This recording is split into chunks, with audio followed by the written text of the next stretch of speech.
Une histoire d'amour née outre-Atlantique.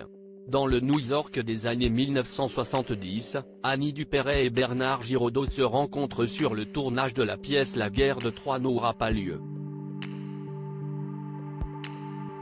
S'ils se sont séparés après 18 ans de vie commune et 2 enfants, Annie Dupéret continue de faire perdurer le souvenir de son ancien compagnon, décédé le 17 juillet 2010, il y a tout juste 13 ans, après 10 ans de combat contre le cancer.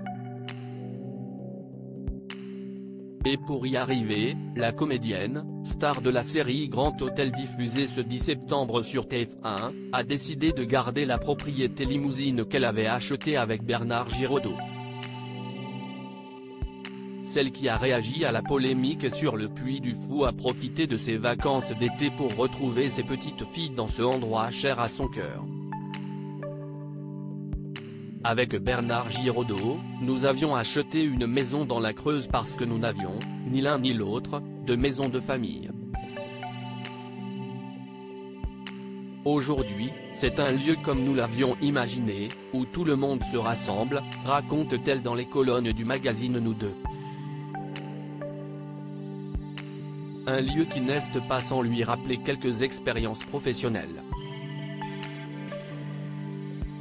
De temps en temps, j'ai l'impression d'être dans une famille formidable, série dans laquelle a joué Annie Dupéret entre 1992 et 2018, note de la rédaction, poursuit-elle. Annie Dupéret, confinée loin de son havre de paix pourtant, contrairement à ce que beaucoup auraient pu croire, ce n'est pas dans cette maison creusoise que la comédienne a passé le confinement. En mars dernier, elle a fait le choix de s'isoler dans son appartement parisien, loin de ses enfants et petits-enfants. J'aime beaucoup la Creuse, j'aime beaucoup la campagne mais j'y aurais été très isolée, avait-elle confessé au micro de France Bleu.